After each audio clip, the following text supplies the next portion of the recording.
My cheating wife told me. Only my lawyer will deal with you. So I met him. When I confirmed I was her husband, he stood up, his hands trembling. Excuse me. I need to call the judge. Right now. You are lucky that I'm even giving you this much notice, she muttered, forcing another dress into her suitcase with the hanger still on. Her perfume choked the air as if she had something to prove. I have already wasted enough years on this. I did not respond. I just watched with the spoon in my hand and the bowl of oatmeal getting cold. The tinkling of the hangers resonated like soft gunshots. She did not look at me even once until she was by the door, wearing oversized, expensive sunglasses, as if she were late for a beach vacation that did not include a husband. We are done, she said dryly, adjusting her purse. You will hear from my lawyer. I could have laughed. Maybe I would have if I were not so far past the point where her words mattered. I simply nodded. She tilted her head and gave me that condescending half-smile she reserved for store clerks and waiters. From now on, only my lawyer will handle you. Understood. She smiled smugly, as if she had just won a silent auction. The door closed with an expensive click. She did not even ask if I would be okay. She did not ask about the dog, who by the way was huddled under the table because she had kicked his water bowl in her little tantrum earlier. She did not ask about the basement she flooded last month by accidentally starting a washing machine with a clogged drain and then blaming me for the plumbing. I did not clean up the water. I let it be, because tonight was not about mopping floors. Tonight, I opened the safe in the garage, not the big one where we keep the documents. Everyone knows the fireproof safe with the passports and insurance policies. No, this one was behind the pegboard, hidden behind 3 fake screw heads and a worn-out drill battery that served as its decoy lock. Inside, a dusty leather folder marked with embossed gold initials and a label on the spine that read, Marital Contingency. Revision 3C. Last updated, for years ago. I had reviewed it once a year since then. She never asked what I did for a living. No, she really assumed it was glorified data entry. She did not know what the layers of NDAs really meant. She thought a trust was just the rich person's version of a will. Her world was wine tastings, Pilates, and group chats with other wives who called their husbands background noise. When I tried to show her something once, years ago, a note from my lawyer that she opened by accident, she threw it in the trash and said, "You are boring when you try to sound important." So I stopped showing her things, but I kept everything. By midnight, I had the folder open to tab 7. The clause had a boring title. Executive Exception Clause, Signatory Immunity. But the content, let us just say it was a clever tripwire connected to our post-nuptial agreement, tied to a specific phrase, "From now on only my lawyer will handle you," said in the presence of a third party or recorded by passive surveillance. Well, the kitchen camera works just fine. She just thought I had unplugged it because the little red light was off. That is the beauty of switching it to infrared. Anyway, I reread the clause. Then I faxed a single form to my estate counsel along with a date and a keyword. The response came 10 minutes later, hand-delivered by an assistant at the side door. Procedure under Rep. 13 approved. No emotion, no fanfare. This was not revenge, this was logistics. The good thing about being ignored is that people assume you will stay where they put you. They assume the man who does not yell back must be powerless, that a man who remains calm while his wife packs her bags must be broken, that if he is not screaming or threatening, he must have lost. They are wrong. Sometimes silence is just the sound of a door closing behind you for the last time. And for those of you who listen and have been that silent man, or have seen that silent man and wondered why he did not fight back, maybe hit that subscribe button. Not for me, for the team behind this voice that keeps telling these stories. More than 90% of listeners never subscribe, and yet, that single click helps more than you can imagine. It keeps the story sharp. It keeps the lights on. It keeps the file spinning.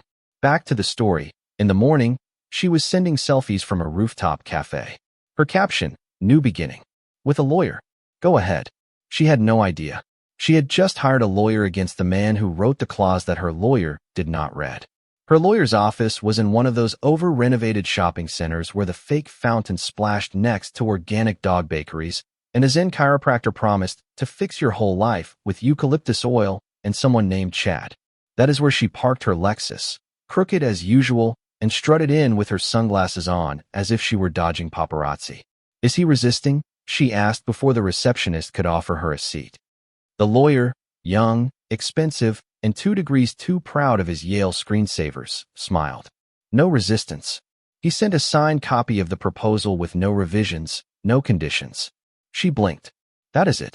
It seems like he is giving up. The lawyer's smile widened, and he tossed the folder onto the glass desk with one hand, while with the other he stirred a turmeric latte, as if he were defusing a bomb. Honestly, the easiest divorce I have ever handled. You should be proud. Most wives complicate it. You, surgical. She giggled foolishly, pulling out her phone. A tap of the thumb. The message, easiest divorce ever. What time should I come over? She added a winking emoji, because cruelty works best when it is flirty. What she did not see, what no one saw, was me. 28 miles away, walking into a notary office tucked behind a rural pharmacy and a bait shop.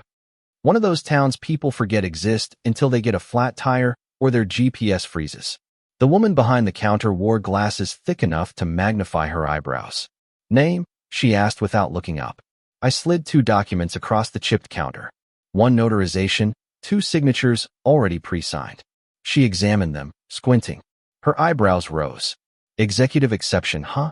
I have not seen one of these since the '08 crisis. I smiled. You probably will not see one again. We did not exchange courtesies, just IDs, a stamp, and a receipt. But before she handed the documents back, she paused. Are you sure she signed the original? Oh yes, I said. She just did not know what she was signing. No, really. That is the thing about post-nuptial agreements. Most people think they are just about assets. But if you are careful, if you are methodical, they can also act as pressure sensors, legal tripwires.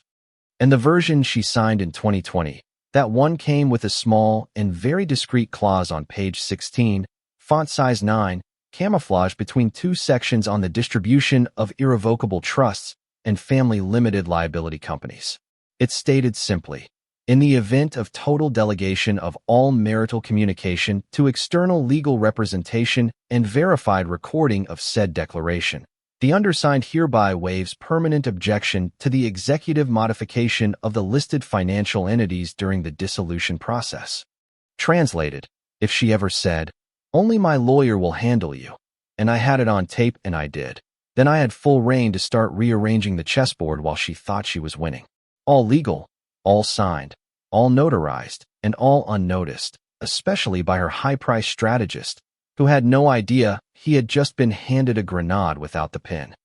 Meanwhile, she was on her 3rd mimosa, sending voice notes to her lover about finally being free and how he really signed without a fight. Can you believe it? She believed it, of course. She thought my silence meant surrender. She mistook calm for collapse. She did not realize she was gloating over a victory that I had engineered for her to walk right into. That envelope she was laughing about did not just include my signature. It included a little surprise, an unredacted ledger showing the co-ownership status of a private equity fund she did not even know existed, because never, not once, did she ask what I really did for a living. She had no idea that 2 floors below the shared storage unit she mocked was the main server rack for a holding company that quietly managed 9 mid-sized companies across the state. She had no idea that by signing that post-nup and triggering Clause 7, she had effectively waived any right to contest how the companies under that umbrella could be reassigned, sold, or dissolved. And now that she had hired a lawyer, all I had to do was let them come to me, because on paper she was divorcing a mild-mannered nobody with oatmeal breath. In practice, she had just declared war on the man who held her pension, the lien authorization for her luxury condo, and most amusingly, the naming rights to her lover's startup hostage. But she would not find out about any of that yet. First, she had to feel safe. Let her enjoy the afterglow of her imaginary victory. Let her laugh with the man who had been so much more ambitious. Let her text her friends things like, honestly, I feel bad for him. He will be lost without me. Because nothing builds a collapse better than false confidence. And she was absolutely drowning in it. She liked to imagine I was living in some sad little apartment with flickering lights, one of those divorced man dens with a folding chair, microwave dinners, and a dog-eared copy of Men's Health from 2003. She even joked about it during a brunch with her friends once, overheard through a recording they forwarded to me. I bet he lives in a place with a rug that smells like old soup, she laughed. Poor thing, I should send him a candle. She did not know I had never left our neighborhood, not even the zip code. I had just moved 10 minutes east, behind a row of old brick warehouses. Most of them converted into trendy lofts, expensive gyms, or creative co-working labs that sold cold brew by the ounce.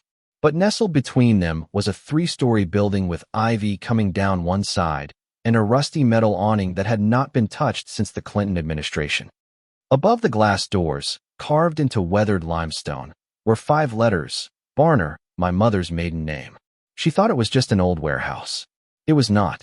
I walked in. The lobby smelled of leather, cedar, and the kind of furniture polish only people who still care about presentation use. 2 men were waiting. One wore a gray suit with a gold lapel pin.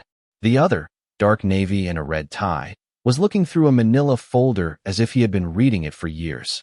The one with the pin stood up first. "Mr. Langston," he said, extending a hand. "Glad you could make it. Everything is in place." The man with the folder nodded and added, "Clause 7 is still active. The chairman has confirmed. The initial filings predate her delegation." He handed me a single-page document.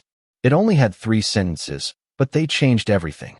"I assume," he said, "you would like to proceed." I looked at the paper. I did not smile. I did not nod like a dramatic character in a courtroom movie.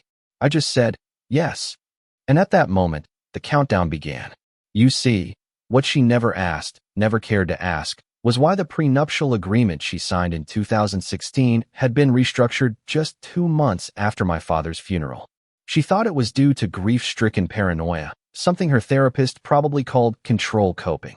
But my father did not just leave a house and some bonds. He left a mechanism, one that required me to take legal control of the Barner Foundation before I turned 43 or forfeit my share, which I did, quietly, without telling her. And once the postnup was triggered, Clause 7 to be exact, it tied her position in the divorce not just to our marriage, but to the performance of 3 of the Foundation's feeder funds, which meant that if she tried to disengage solely through legal representation, with no direct communication, it would trigger a delegation clause, one that granted me autonomous authority over how her attached shares and royalties were managed.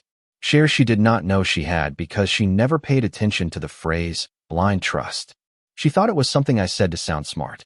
The judge in the room, the man with the pen, was not just there for ceremony. He was part of the ethics committee assigned to approve any activation of long-term equity clause modifications tied to marital dissolution. Translation, I could not pull the trigger unless I did it in front of him with the estate council present in that building. And now I had. Somewhere across town, she was posting Instagram stories from a rooftop bar, toasting with the man she had been sleeping with since March. Hassan, a man whose tech startup had just received its final round of Series B funding from a venture capital group called VB Holdings. She did not know that the B stood for Barner. She did not know that I was on the advisory board. She did not know that one of the stipulations for the funding, buried under terms and covenants, was a morality clause. And she really did not know that the moment her lawyer accepted my signed divorce settlement without questioning the hidden clause in the addendums, the counterpart to the morality clause had been triggered and sent to her new lover's executive team. Not yet, but it would. The beauty of legal architecture is that it does not scream, it does not demand revenge, it does not even require you to lift a finger. It just exists like gravity, invisible, constant, inevitable. And she had just walked over the edge, heels first. She called it a mature goodbye. She said it as if she were doing me a favor, as if she were a graceful empress granting a commoner one last audience before the execution. "One dinner," she said over the phone. "For closure, for old time's sake." I agreed. Not because I needed closure. I had already had mine the moment I signed that paper at the notary's office and watched the ink dry on Clause 7. But I said yes because I wanted to see what she looked like when she thought she had won. The restaurant she chose was the kind of place that tries too hard. Handwritten menus, candlelight so dim you cannot read them, and waiters who pretend to be sommeliers. She steered for the table by the window, probably for the lighting, probably hoping someone she knew would walk by and see her with the man she generously left behind. She wore that red dress, the one she bought during a girl's trip, the one I said looked better on the hanger, which made her buy it out of spite. I came in jeans and a windbreaker. No theatrics, just practical. It was going to rain. She made a show of standing up to greet me, air kiss and all, like we were old friends catching up, like she had not just disemboweled 15 years of marriage in under 15 minutes and handed the scalpel to a lawyer with a spray tan and a Peloton addiction. "You look comfortable," she said, sliding into her chair. "Thanks," I replied, unfolding my napkin. She ordered a bottle of wine I had never heard of, probably chose it because it was the most expensive one on the list. I ordered sparkling water. The small talk was brutal. She prattled on about yoga and rediscovering her peace. She said things like, "When women hit 40, we find ourselves," as if wrecking a life was just the next phase of personal growth. At one point, she leaned back, tilted her glass, and looked me straight in the eye. "You will be fine," she said. "You were always simple, predictable, easy to figure out." She smiled as if it were a compliment. I looked at her. I really looked at her. The makeup was heavy tonight, more than usual. A little more contour around the jawline. She was scared, too. She would not admit it, but I could see it in the way she touched her glass, in the way she asked nothing about me, not out of arrogance, but out of fear of the answer. I just smiled. Simple is easy to underestimate. That made her blink just once. Then she laughed, but the laugh did not reach her eyes. "You always talk like that when you are upset. Little philosophical riddles." "It is cute, really." I did not respond. I just reached into my pocket, pulled out a folded $20 bill, and slid it under the edge of the check, even though we had not ordered it yet. The waiter paused mid-stride and nodded. He knew. I stood up, looked at her, and said, "Thanks for dinner. Good luck with everything." "Wait," she said, half rising. "That is it. You were just leaving."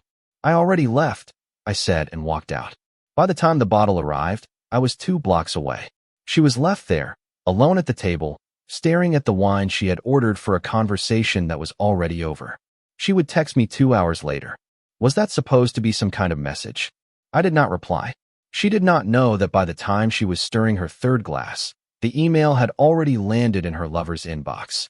A copy of the funding withdrawal notification for his startup, triggered by the breach of the morality clause. At first, he would ignore it. He would think it was a mistake, forward it to his legal department. They would not laugh. They would schedule an emergency call. And while she sipped her wine, savoring the taste of what she thought was freedom, the dominoes were already falling. One board seat, one trust, one clause at a time. Because being simple is not being stupid, it is just being efficient. He did not open it right away. The envelope arrived by courier, unmarked, no return address, just a thick cream-colored cardstock and a matte black wax seal that no one under 50 would know how to replicate. Her lawyer, David Ken, was sitting at his desk reviewing another client's prenuptial dispute when his assistant brought it in. "From Mr. Langston," she said. He frowned. The divorce papers had already been filed and signed. What was left? But curiosity always trumps caution in men like Keen. He broke the seal, opened the envelope, and slid out the documents inside. Then he stopped talking for 45 straight seconds. He did not move, did not blink. The silence was thick enough to drink. His eyes scanned the cover page again. Langston Capital Holdings, LLC. EST 2013. Principal founder Marcus Langston. Majority shareholder, 74%. FIDYYY. Designated guardian trustee Marcus T. Langston. Revocable only under Clause 11, subsection B. He flipped to the valuation summary. Asset portfolio $18.4 million. Assets, commercial properties, 5. Venture capital holdings, 11. Private trust fund management, 2. Municipal and residual bonds. He turned the page again. Attached was the post-nuptial agreement, filed and notarized in full compliance 3 years ago. Her signature, his, a small thumbprint in blue next to each one. The language was clean, ruthless, and airtight. It was the kind of document no lawyer wanted to see post-negotiation. He picked up his phone, his hands suddenly a little clammy, and dialed her number. She answered on the second ring, laughing. Background noise, clinking glasses, upbeat music. Some rooftop event was bleeding through the speaker. "David, can I call you back?" "I'm at." "Are you insane?" he snapped. "You did not tell me about any of this." The laughter vanished from her voice instantly. "What?" "Langston Capital Holdings, the post-nup, the irrevocable trust line. Why did you not mention any of that?" A pause. Then, "Because there is nothing to mention. He was just a file clerk. That is what he did. Boring office paperwork. I handled the real money. My father helped with investments." Marcus could not balance a checkbook without a calculator. Ken pinched the bridge of his nose and closed the folder slowly. No, he was not a file clerk. Not even close. He is the founder of a holding company valued at over $18 million. Do you understand what that means? She scoffed. That is impossible. If he had that kind of money, why would he live like that? Drive that sad Toyota, or clearance? He used coupons, David. Ken's voice dropped. Because people with real money do not need to prove it. He waited, but she did not speak. The background music continued. Her silence crawled like a wet rope. You did not vet him at all, did you? He asked. Not once in 15 years. She finally found her voice, low and tight. You said there were no complications. You said this would be easy. I said that based on what you gave me. You presented him as a harmless fool. You did not tell me about the folder, the notary, the clauses, the board seats. You let me walk into this blind. Blind, she snapped. I'm not the one who is digging through paperwork like it is. This is not paperwork, he cut her off. This is infrastructure. This man has more protection built into this than most politicians. He leaned back in his chair, exhaled slowly, and stared at the folder as if it might detonate. I thought we were taking candy from a fool, he muttered. She did not reply. The call ended without another word. He stared at the envelope for a long time. Then he reached for the hard liquor he kept in his bottom drawer. Scotch, something expensive, the kind he usually reserved for settlement victories. Except this did not feel like a victory. It felt like walking onto a stage and realizing too late that you are not the director, you are the punchline. And she, who always thought she had him wrapped around her perfectly manicured finger, had just realized that the man she mocked, dismissed, and discarded was never standing still. He was positioning himself, quietly, methodically, and now he was too far away to reach. She showed up 15 minutes early, thinking that would give her the upper hand. He was already waiting inside. The elevator opened to a lobby she did not recognize. Polished concrete floors, black steel fixtures, frosted glass panels with embedded LEDs. It was all sterile elegance, quiet money, the kind of place where people signed seven-figure decisions over lattes and never raised their voices. Her heels clicked like gunshots on the floor as the receptionist led her down a glass hallway. She tried not to gawk, but she had not expected this. Not from him, not here. The receptionist opened the door to a corner office overlooking the skyline, left 2 coffee cups on a matte black table, and vanished like smoke. He was standing by the window, no tie, sleeves rolled up to his forearms. Quiet, Marcus, she said. I see I have been trying to reach you. I have noticed, he replied without turning. She walked in, set her leather purse on the table with more force than necessary, and did not sit down. What is this place? My office. This cannot be your office. It has been since 2018. She crossed her arms. I want to renegotiate the settlement. He turned, sat down slowly, picked up his cup, and sipped. The settlement you insisted be handled solely through your lawyer. That was before I knew you were hiding assets, before I knew about the trust, about Langston Capital. You lied. He raised an eyebrow. I gave you access. You repeatedly declined it. You knew I did not understand any of it. I asked you once, he said calmly, if you wanted to know more about my work. You laughed, said you were bored just hearing the words compliance architecture. So I stopped offering. You manipulated me. He slid a file across the table. Her signature on every page, her thumbprint too. You signed willingly twice, once notarized, once through DocuSign. The second one had page 6. She looked at the folder. What the hell is on page 6? Read it. Her hand hovered, then dropped. She hesitated. She picked up the document, flipped through it quickly. Page 6. The legal language was dense, but a single clause was highlighted in yellow. She read it once, then again. Her mouth opened, then closed. You gave me control over nothing. No, he corrected her gently. You waived your assumed interest. It is different. Her voice cracked. This is not fair. This was not the plan. There was no plan, he said. You left. You delegated all communication to a lawyer. You laughed about it. You triggered every clause I needed without me saying a word. She gripped the edge of the chair. We were married for 15 years. We were also business partners for 0. She looked around the office, the skyline, the glass walls that made her reflection look like a ghost in a designer jacket. This place, she whispered, this whole time. He shrugged slightly. You thought I was boring. Sure. Background noise. I thought you were honest. I was, he said. You just were not paying attention. She picked up her coffee without thinking. She took a sip. It was bitter and too hot. You planned this. I planned for options. You chose which one we are in now. Marcus, she stopped mid-sentence. What happens now? That depends on your new friend, Jason. Her face went pale.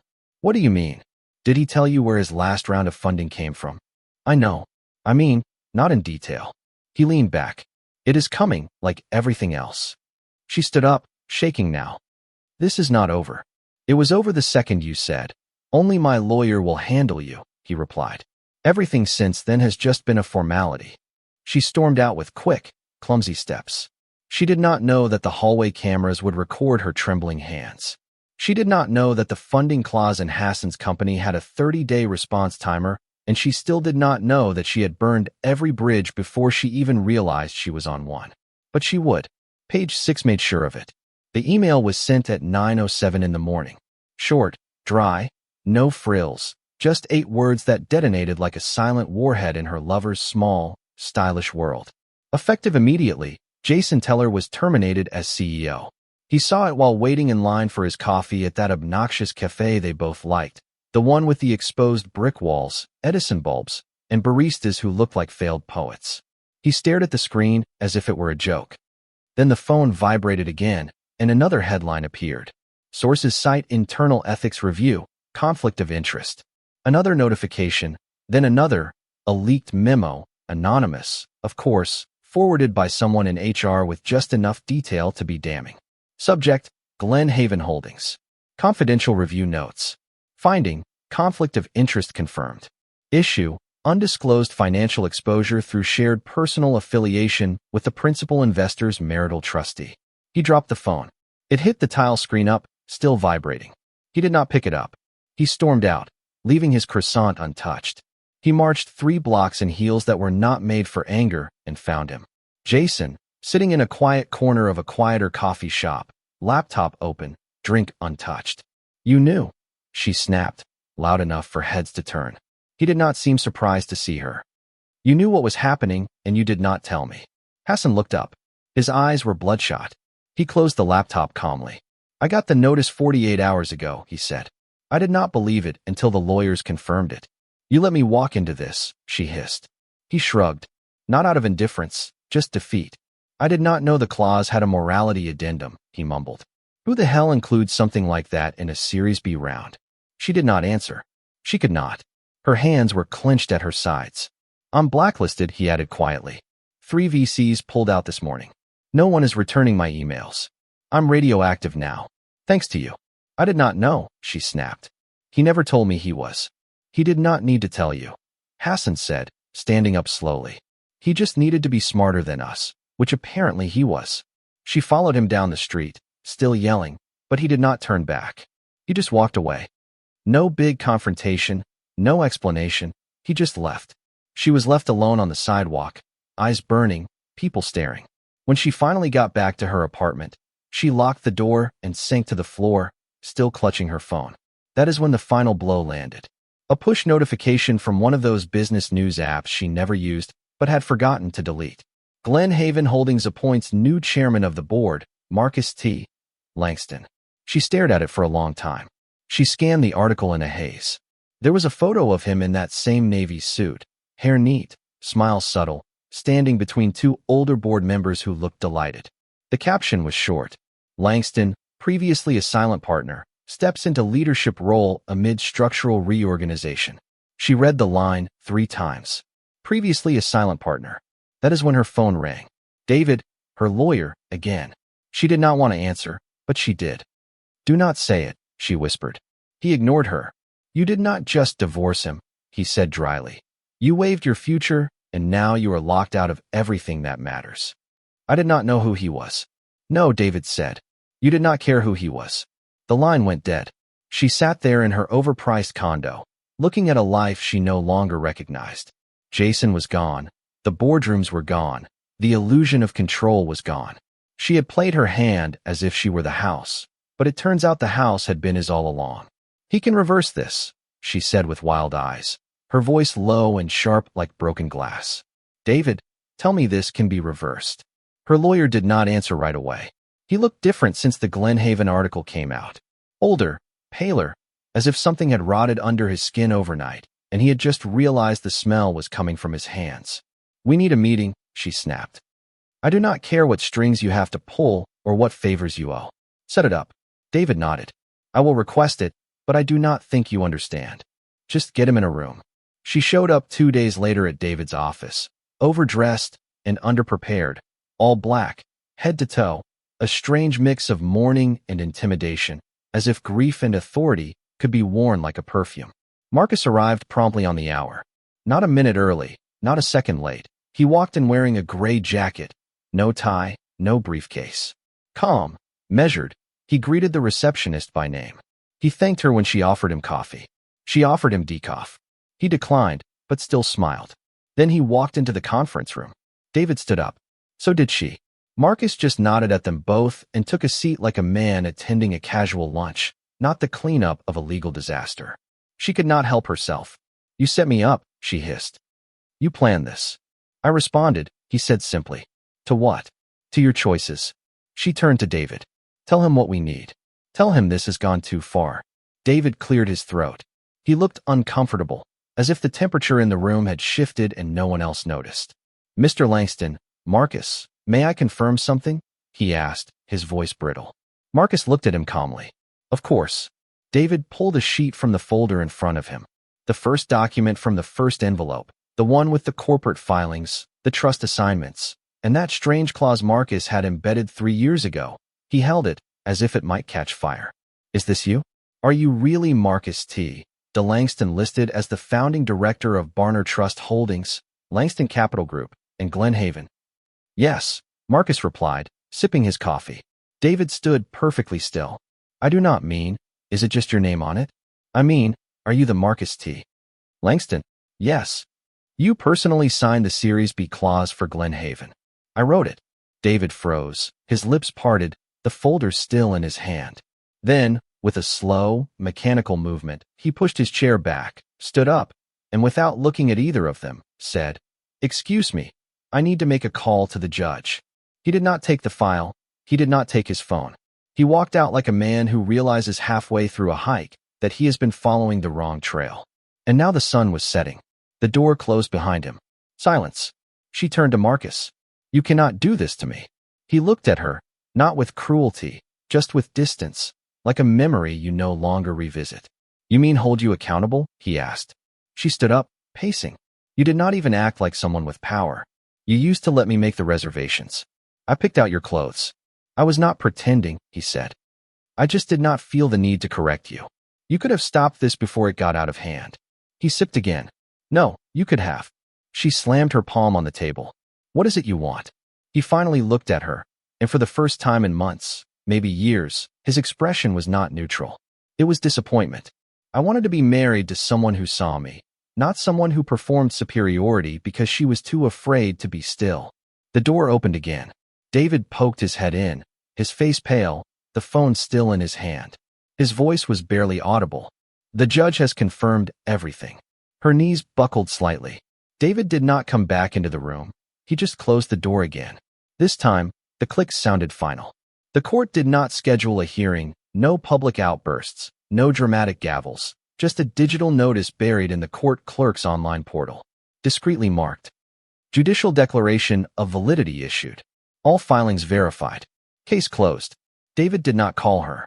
He did not email her. He did not even send a paralegal. He just left.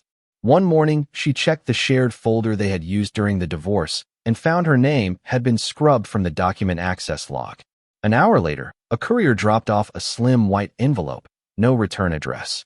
Inside was his formal resignation as her counsel, no explanation, just a single paragraph with the words, irreconcilable ethical exposure. She threw the envelope across the room and screamed. And that was before the real silence began. Her first clue came when she tried to book a flight. Not out of the city, just a weekend reset. Arizona, maybe, yoga and some crystals at an overpriced hotel where no one knew her name. Declined. She tried again, this time with a different card. Declined. She called the bank. She waited 17 minutes on hold. The voice on the other end was polite. apologetic but firm. Due to an open compliance review and a pending documentation request from the trustee agent attached to your fiduciary accounts, access to all funds has been temporarily suspended. What agent? She asked. There was a pause. Then, Mr. Marcus T. Langston. She hung up before she started screaming. Again, she tried calling her old financial advisor, the one her father had used for years. He did not answer. When she called back, she got a secretary who claimed he was unavailable indefinitely. That is when she called her mother. She did not mean to sob, but the moment her mother picked up, the tears forced their way out. They have frozen everything, she choked out. David left. The judge sided with him. I did not even get a chance to explain myself. Her mother did not say, "Oh, honey." She did not ask if she was okay. She did not offer money. She asked one question. What did you do to him? The words hit harder than any court ruling. She tried to answer. She tried to spit out the justifications, the years of boredom, the distance, the way he would not fight back, how quiet he was, how unimpressive he had become. But none of it sounded right anymore. None of it mattered anymore, because the man she left was not the man she had imagined. He had not just prepared for her betrayal, he had accounted for it. She did not answer, did not speak, just breathed into the receiver like a ghost until her mother, disappointed, furious, or maybe just done, hung up. She sat in silence. Real silence.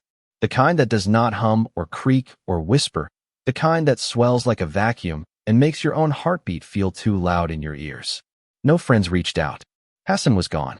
The lawyer was gone. The accounts were gone. Even her reflection in the window looked blurry now, as if it did not recognize her either. She once mocked Marcus for being forgettable. People like you just drift through life, she had told him once, half drunk at a Christmas party. You do not change things, you just orbit other people's gravity. She did not realize he had been the gravity, and now that he had stepped away, everything else was either floating or falling. It was the kind of Saturday night she used to complain about. Too quiet, too still, nothing buzzing, nothing expected of her. She used to fill these voids with gallery openings, spa invitations, charity events, places where she could play act at being important for 2 hours and drink something dry while name-dropping people she barely knew. Now she was alone on her borrowed couch, barefoot in a pair of yoga pants she had not worn for yoga in 3 years. The condo felt bigger than it should, hollow, as if someone had moved out and taken the sound with them. She poured a glass of Merlot, turned on the TV, not even to watch, just for the noise, a background comfort, a distraction from the silence. But the channel had defaulted to the local public broadcast. A gala event, some kind of financial ball. The camera panned across the room. Politicians, CEOs, judges in tuxedos, their wives in sequin gowns, polished, polite, perfect. She moved to change it, and then she heard his name. Her thumb froze over the remote. The announcer spoke clearly. Tonight's keynote address will be delivered by Marcus Langston, incoming chairman of the board for Glenhaven Holdings and newly appointed director of the Barner Foundation. The room on the screen erupted in applause. She stared. Marcus walked to the podium in a flawless, perfectly tailored midnight blue suit. No flash, just presence. He did not wave, did not smile, just set down his notes, adjusted the microphone, and began. Some people chase wealth, he said. Others protect it. Some inherit influence. Others build the scaffolding, quietly, brick by brick, so no one sees the structure until they need to climb it. He paused, looked out at the crowd. I have found that the most underestimated people are not the loud ones, not the visible ones. They are the ones who do not flinch when you try to tear them down. The ones who smile when you take something from them because they know they can take it all back. Her chest tightened. She moved closer to the screen. Behind Marcus was the judge, her judge, the same man whose eyes never met hers during the brief hearing. To the left of the stage, nodding politely, was the new CEO of Glenhaven, Hassan's replacement. The camera pulled back. A wide shot, the room filled with applause, glasses raised, even a standing ovation. Her fingers went numb. She dropped the wine glass. It shattered on the hardwood floor. Red seeped into the white rug, spreading in slow motion, but she did not move. The TV continued. Someone handed Marcus an award, a plaque. He accepted it, posed for photos, and then, as always, he stepped quietly out of the frame, letting others enjoy the attention. She stood there, barefoot in a puddle of Cabernet. Her whole world reduced to pixels and echo. Her phone lit up. An unknown number. She did not answer. It stopped. It lit up again. Another unknown call. This time, she picked it up. A robotic voice, a recording. This is a courtesy notice from your financial institution. Your compliance review has been completed. All remaining funds are under audit. Please refer to the attached documentation in your client portal. She hung up. She deleted the voicemail before it finished. No texts followed. No apologies arrived. And her lawyer, the one who promised to fix it, never called again. There was no final scream, no dramatic confrontation, no revenge that came with broken windows or restraining orders. Just the methodical dismantling of everything she thought she owned. He never raised his voice, never needed to. He just waited until she walked to the edge herself, and then made sure gravity did the rest.